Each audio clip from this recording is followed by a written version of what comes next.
A husband stands by the hospital bed of his beloved wife as she slips away from this world into the next. A wife opens an envelope from an attorney's office with divorce papers inside. A man watches his business fall apart completely, his entire financial future along with it. A child holds her favorite pet dog who died in her arms as her dad digs a hole in the yard where they plan to bury it. And these are just a few of the thousands of potential griefs that we face as humans. About 12 years ago or so, I was dropping my children off at their school, and as I was getting out of the car, it was not a school day, regular school day. I was getting out of the car. I looked up and I saw a familiar face, one I hadn't seen in, well, at the time, probably 18 years or so. It was Patty, a friend that I grew up with. We were in grade school together. I mean, I don't really remember meeting her because, do you remember meeting people in kindergarten or first grade? I mean, we've just known each other that long.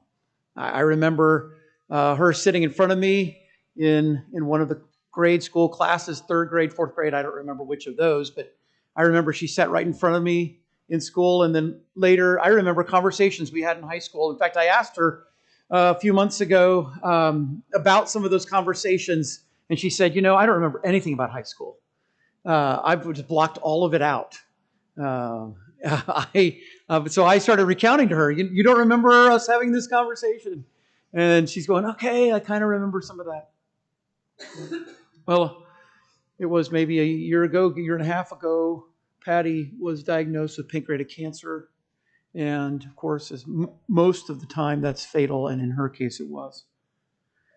And I was thinking about the friends that I grew up with who are no longer here. I guess the older you get, the more common that is. People I graduated high school with who died in car accidents and died of cancer and other things. And for me, that's grief. For her family, that's real grief. Let me give you a little bit of counseling on the subject of grief. You may not be in grief now. In fact, you may be saying, this whole series of sermons on grief just kind of are passing me by because I'm not in grief. My life's pretty good. Everything's going along fine. Well, okay, that may be true now, but if Jesus doesn't return, let me just tell you what life's about. You're going to face grief at some point.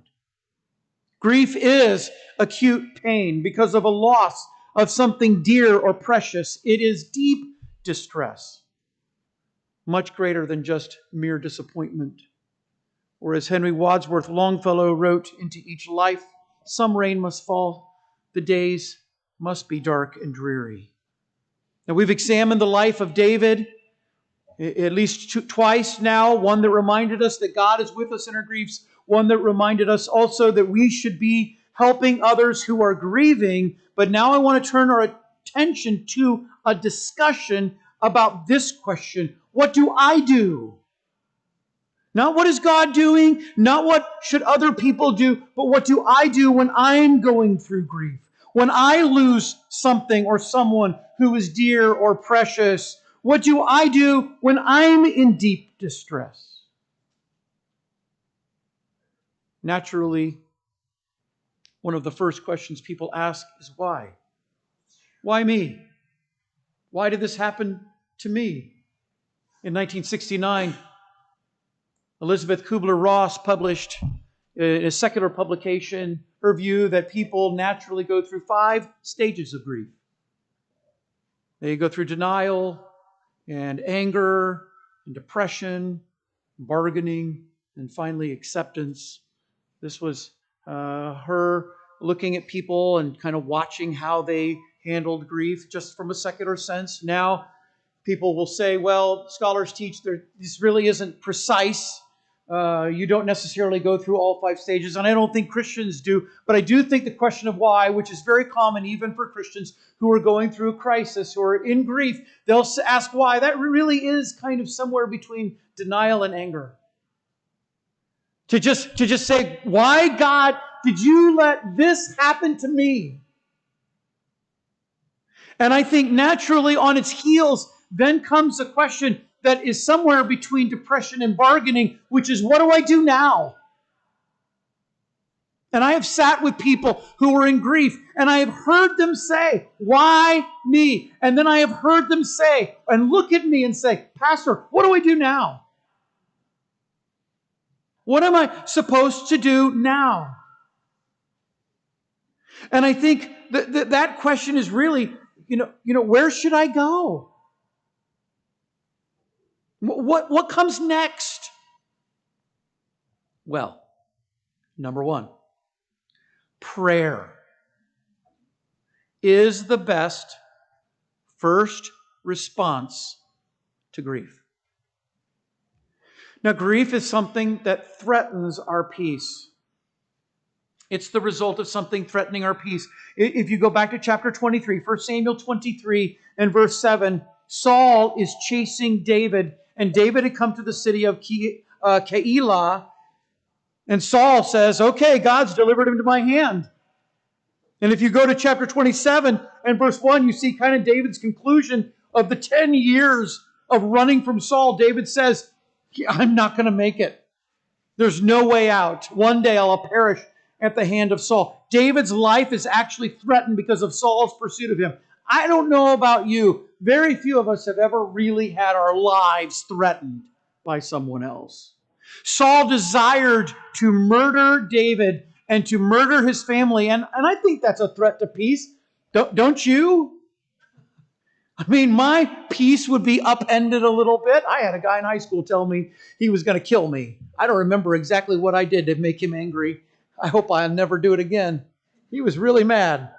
He told me he was going to kill me. Now, he didn't follow through on that. At least he hasn't yet. Listen, if something happens to me this week, guy had patience. Saul saw David's refuge in Keilah as an opportunity to capture him. And in a weird, twisted way, Saul even considered this to be from the Lord, declaring that God had delivered David into his hand. How terrible that Saul sees the hand of God where it did not exist, at least not in the way Saul's seeing it. So it led the king in verse 8 of chapter 23 to call up his army to lay siege to Keilah. David recognizes his life is in jeopardy. You go again to chapter 27, he says in his heart, David is speaking to himself. This is meditation. In his deepest thoughts, maybe it's at night because that's often when these thoughts come. He said in his heart, this is his true belief. He really believes he's not going to make it. And understand, God had Samuel anoint David king over Israel, but David now, he's been running for so long, he doesn't believe it anymore. And I'm just going to tell you something, when you're in grief, that's what happens. The whys and the what next lead you to wonder if God's promises are real. He doubted that he could continue running from Saul and survive. Fleeing from an adversary who intends to murder you is a textbook example of someone experiencing grief. And it's a complete breakdown of David's peace. So what does David do in 1 Samuel 23? This is letter B. The solution to grief is to cast your burdens on the Lord in prayer.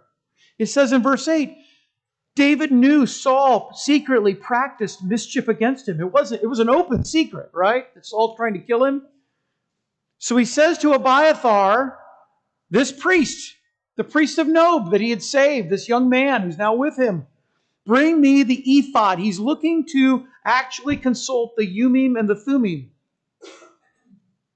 And he's showing now here in prayer, beginning in verse 10, that he's dependent upon God. Dependence is demonstrated in David's address as he says to God, you are the God of Israel. You're the Jehovah Elohim. You are the ruler over Israel. Israel is supposed to be a theocracy. God is supposed to be her king. And David refers to Jehovah Elohim as his servant. He says, of God, I am your servant. I'm king over Israel, but I'm still servant to you. He knows that his future position is still at God's pleasure. God rules. He's sovereign that way. And as he comes to him in prayer, he's actually demonstrating dependence. This is what it says. Be anxious for nothing, but by everything, in prayer and in supplication. Supplication, the supplicant, the beggar who comes to God and says, I need help. This is what David is doing. Dependence is demonstrated in David's request. He's seeking God's wisdom about his situation. What is Saul going to do? What are the people of the town going to do? I need your wisdom, Lord. I need your help. He knows he cannot decide what to do without God's help. Here's a man who is utterly dependent upon God. Friends, that's how we ought to be every day of our lives. And do you know when it becomes obvious that we're not that way? When we get into these kinds of situations. And our first response isn't prayer. God's answer to prayer provides the answer to the problem. David recognizes he can no longer remain in Keilah. I can't stay here. Saul's coming down. He's going to bring an army. The people are going to give me up to him. That's God's answer to him. So David has to move again, and the whole retinue of people leave the city for the wilderness. I think of all the vendors in Keilah going, no, don't go. Our business was booming. Now it's just back to the regulars. But all 600 men, they get up, they have to run. And in total, David is on the run. Think about this. A whole decade of his life. It's like prison. He's running from Saul. He's living in caves. He's living in forests. Because he's just on the run. He's trying not to get captured because then he'll be killed. But David, in his dependence upon God, he's divinely protected by God. Saul looked for David every day, the text says. He continued in his pursuit for David as if being led by Satan himself. Remember, he was demon-possessed. And you look at the last part of verse 14, it says, but God. And my friends, those who are dependent upon God find but God is the answer to their problems. Human ingenuity, human answers don't solve the problem. God does.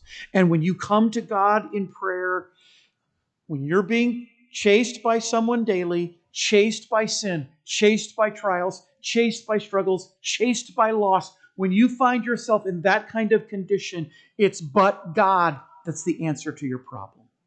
God protected David and his men. Saul believed God was working for him, but actually Saul doesn't realize God is working against him. And when you come to grief, my friends, as you're naturally asking the questions of why and what now, will you come to prayer?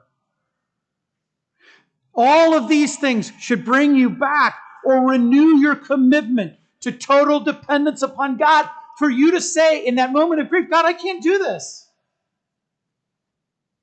I just can't handle this situation anymore. I am at the end. And we have all sorts of metaphors, right? I'm at the end of my rope. I'm at the end of my candle is burned down to the wick. My pencil got sharpened all the way to the eraser, whatever example you want to give, right? There's nothing left. How terrible that in the middle of all of that burning and rope giving, is that what you do? Rope pulling? Whatever it is, however you get to the end of your rope, right? How terrible that in the middle of that, I didn't somehow stop and go, Lord, I need your help. I need your wisdom. I need your grace. Friends, God rules over your life. He rules. He knows whether you're going to get sick next year. He knows whether you're going to have a major car accident. next month. He knows the unexpected bill that's coming 5 years from now. He knows all of this. God knows how you're going to spend your last day on earth. He knows the last words that are going to come out of your mouth. God knows all of that. In fact, He knows the last words that are going to come out of your grandchildren's mouth.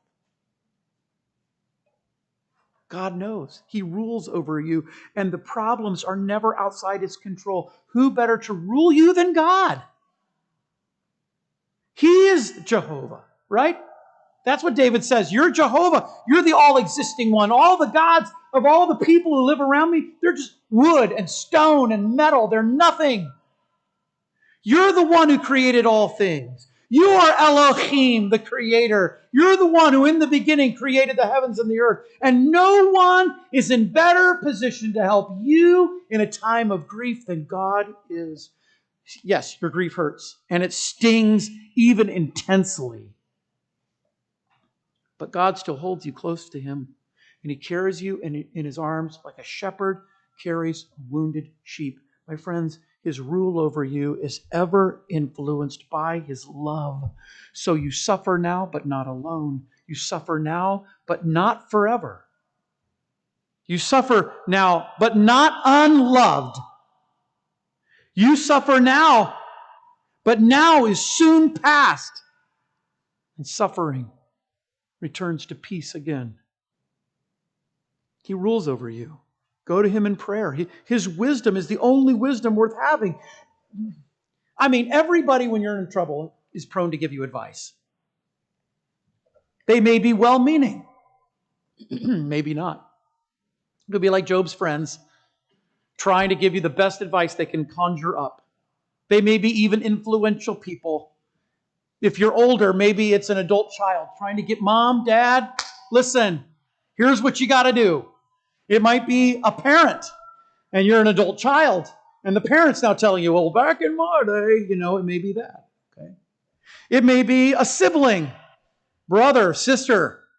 I've been with you. I've seen all your life. Here's what you need to do. It may even be a pastor or a deacon or a church member trying to give you counsel. And it may not even be bad counsel. But friends, God's wisdom is really the only wisdom worth having.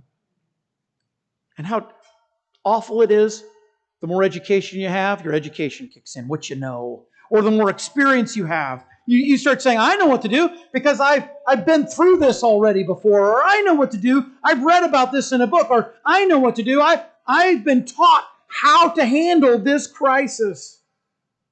But the only person who really knows what's going on in your life and in your heart at the same time, the only person who sees the overlap of those two things is God, and He can say, this is the way out. Here's how you get out of this and back to peace. And so you must pray. You have to cry out to God for help. Ask God for His mercies. Plead with Him for His intervention. Seek His wisdom. Now, if prayer is the first best response to grief, then what happens when we don't pray?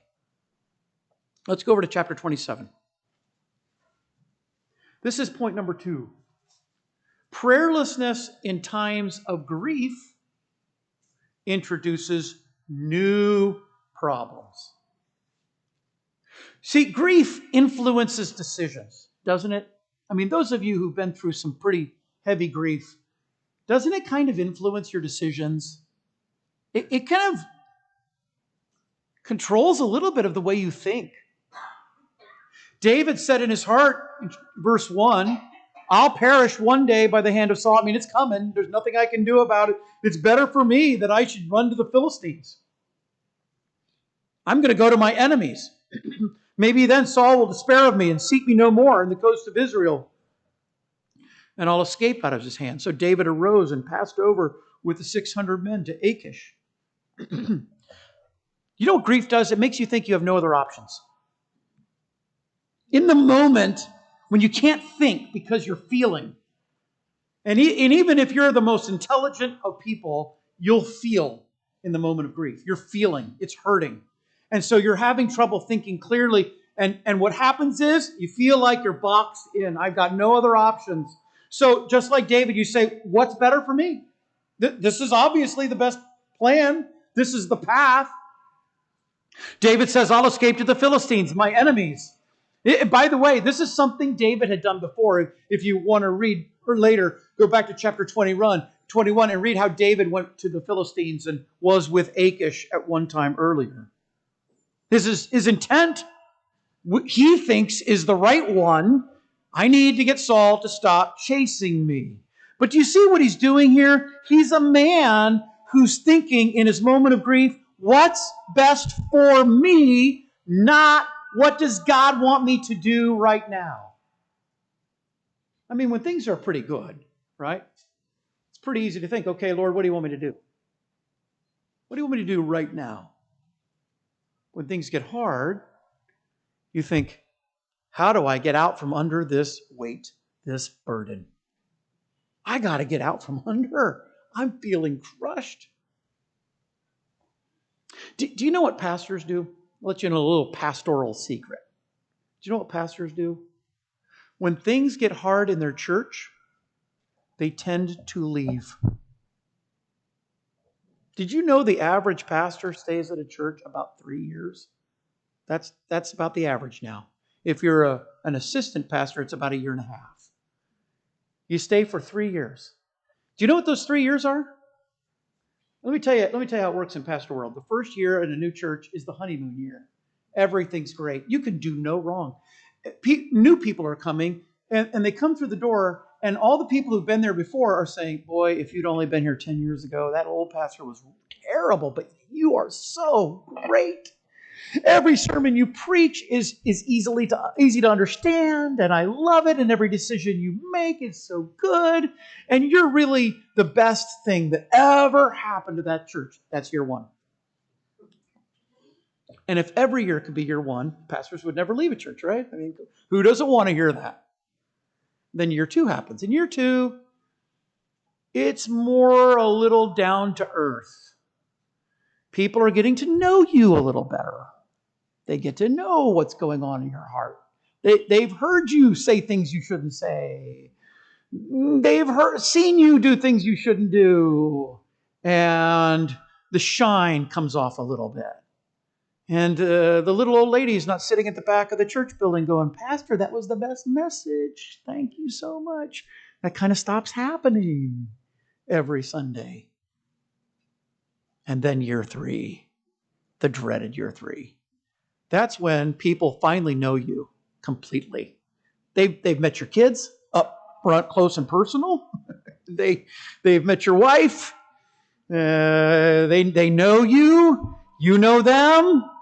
And as much as there are parts of you they don't like, there are parts of them you don't like, and reality hits. And we all find out we're all people, right? And now it's real life. And what happens a lot of times, most of the time in America, the pastor says, I don't like this. I don't want this. I remember 2 years ago, I could do no wrong. Things were so great. I mean, people would come to my house and buy me a new refrigerator. And I'm not making that up. I knew a pastor, they bought him a refrigerator. Year one of his ministry. He posted it on Facebook a few months ago. I'm going, man, you're year one. Of course they bought you a fridge.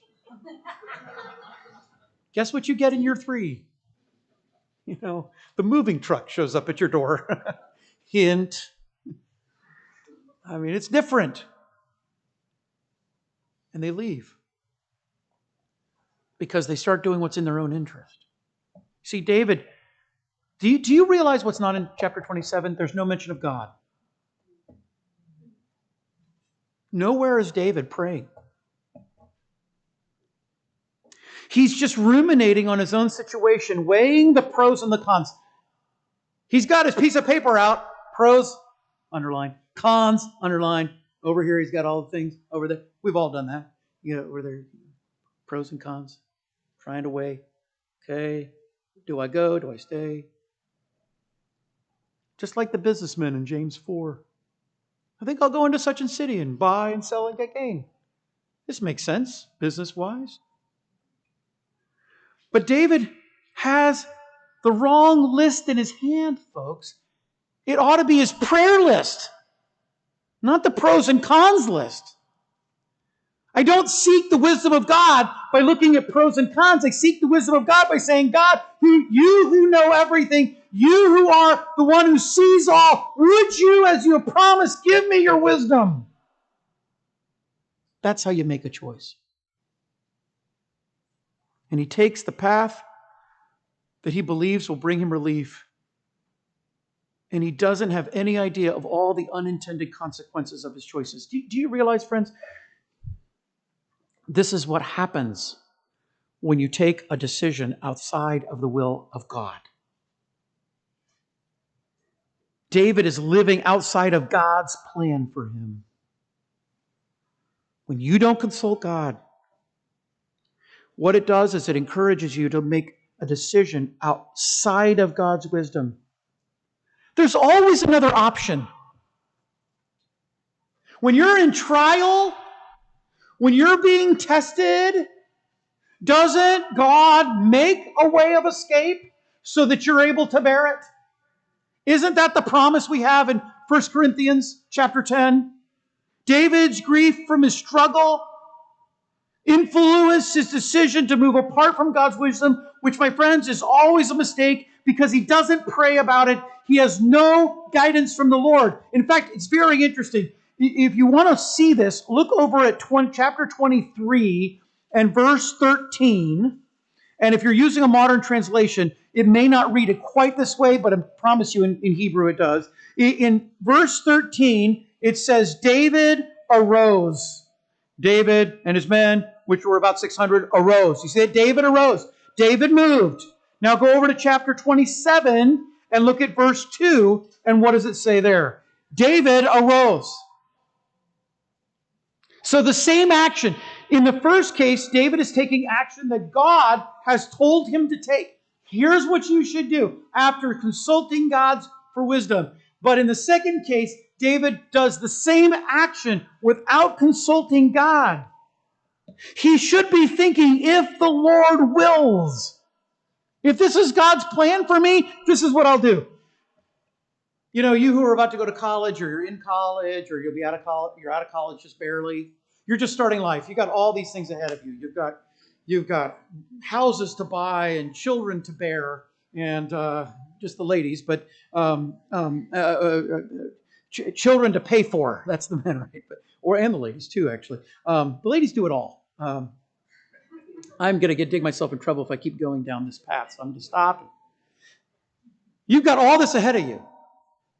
And if you just do what seems right to you, if you buy a house, or you buy a car, or you start a career, or you get into a marriage, or you make all these decisions that just seem right to you without consulting God, you're in real danger. My dad often signs his letters DV. Well, his name is Dayton, but his middle name's not Victor. Okay?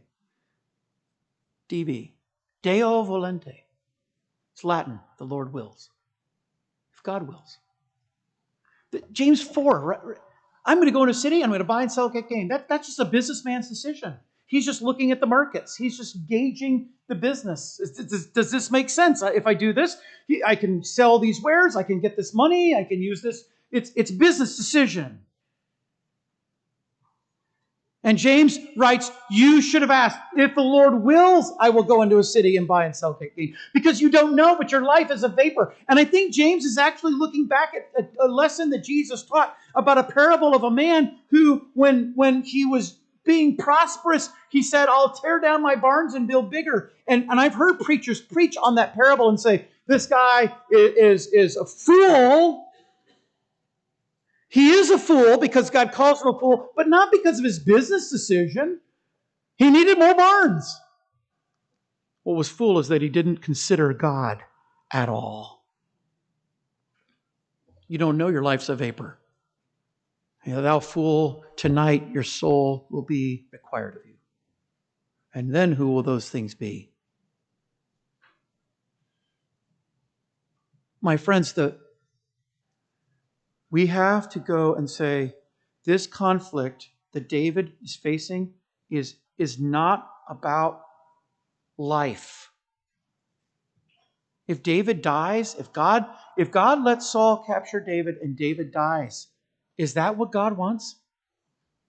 Is that what God wants? Yes.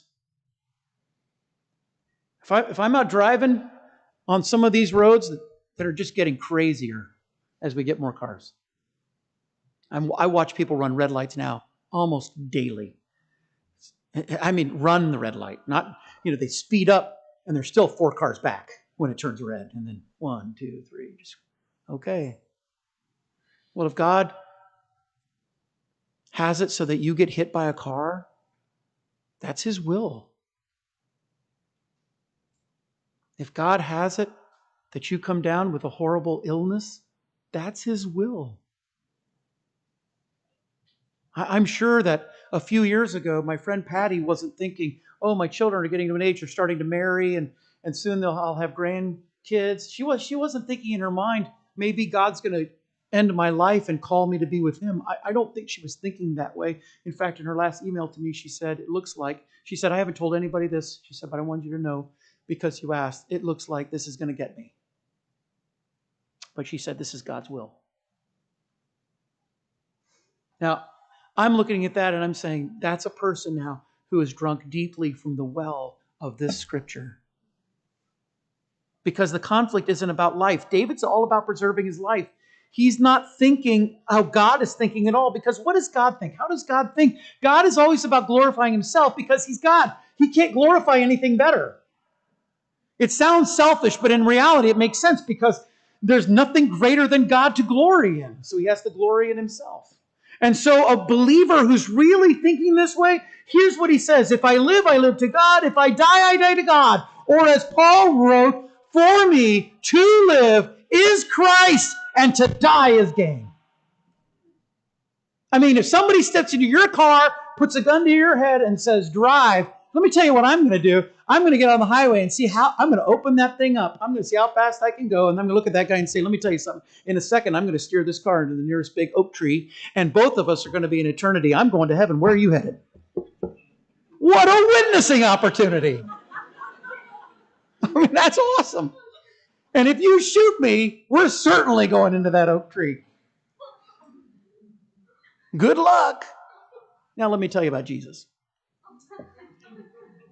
For me to live is Christ. To die is gain. It's gain. And David has stopped thinking that way. And his prayerlessness results in serious consequences. This is letter B. He gets what he wants, verse 3. He goes down to Gath. Who was from Gath?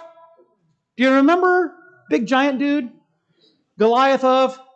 Achish is king over Gath for 40-some years, scholars believe. He's probably king over Gath when David kills Goliath. In all likelihood, Achish knew Goliath well, the chief of his army. He knew the Goliath well. He sent him out to Israel. David's the one who killed him. David has his sword. This may be the sword that Achish gave to him. And he arrives in Gath with his family intact. And yeah, he gets what he wants. Saul stops chasing him. Verse 4, it was told Saul, David fled to Gath, and he sought no more for him again. Saul's scared to death of Gath. He wants nothing to do with those people. Fine, he goes down there, he can live down there. He gets what he wants. And I'm going to tell you, this is one of the worst realities of people who live outside of God's plan. Often, they do get what they want, and they look at everybody else and say, see, I got what I want. But how terrible, because David reaps a bitter harvest to get there.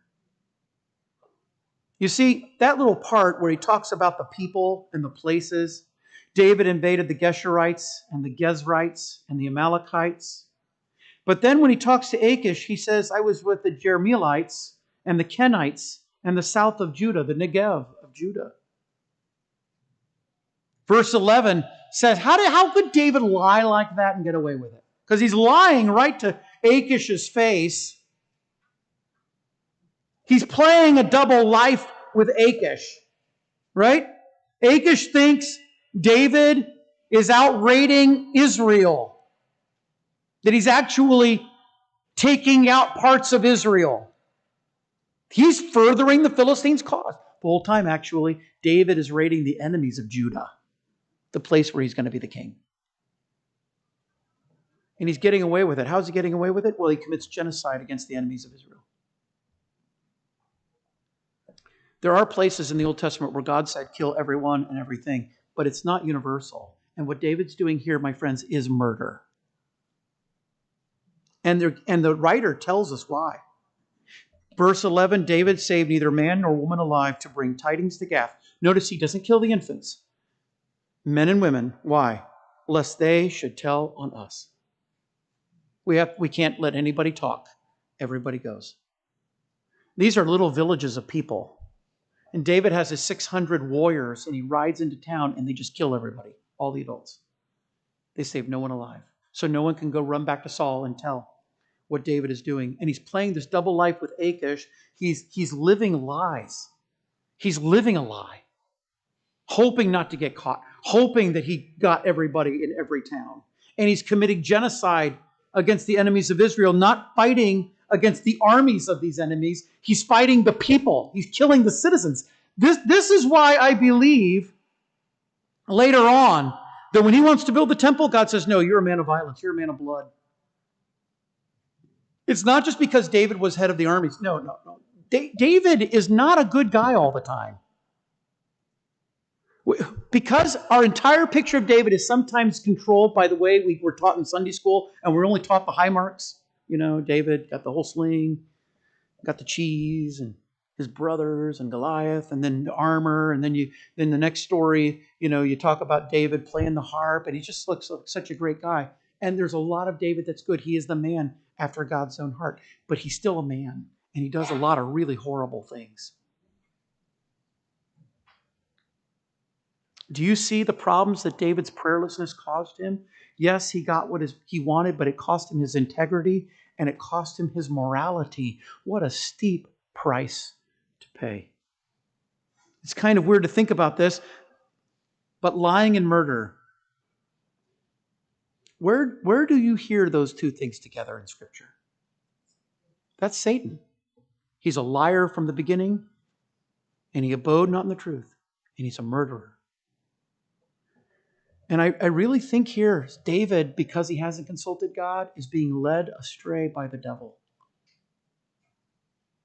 And I think this is why David can't build the temple.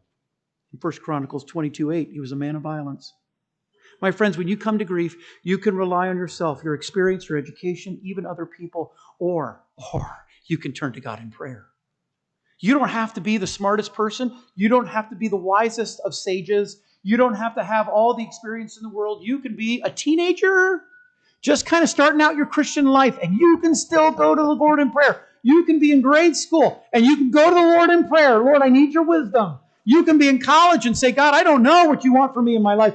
Give me wisdom. Help me to know. All the way to the last days of your life, on the last morning of your life. Lord, you may not know it, but Lord, what do you want me to do today? And I'll do it, whatever it is. What did Jesus do throughout his earthly ministry? He prayed. In times of conflict and struggle, he prayed. On the cross, he prayed. So is prayer a priority in your life? I'm just asking straight out. You need to answer this question. Is prayer a priority? Is it? I'm not asking if you have the best prayer life, because if we all were honest about that, we would have to say no, right? I think that's true. I'm not asking that. I'm asking, is a priority? And if your answer is no, then this is a problem. Is your practice to turn to God when facing grief? Do you trust Him to guide you? Or are you trusting your own ingenuity and knowledge? Or even the ingenuity and knowledge of others? I've told you this before. When Melanie was a little girl, we would sometimes go to the mall and I'd play this little game with her. I would walk around a rack of clothes and I would go, Melanie. And she would run around. I mean, she was tiny, she'd run around waddle. Hey, I see you. And then I would disappear. I'd run around the other side, and she'd come running around. And we would do this about 3 or 4 times until, like, have Pavlovian responses. She would do the same action. And she just didn't have the mental acuity at the time. She couldn't figure out what I would do next because I would go around and then I would come back. But I'm tall enough to see over the rack of clothes, and she's not. So she's standing there, and she'd run around, and I wouldn't be there. And then I'd watch her. You just see in her little brain go, oh, he must still be over there. So she'd run over there, and I would have moved back. This is kind of cruel, isn't it?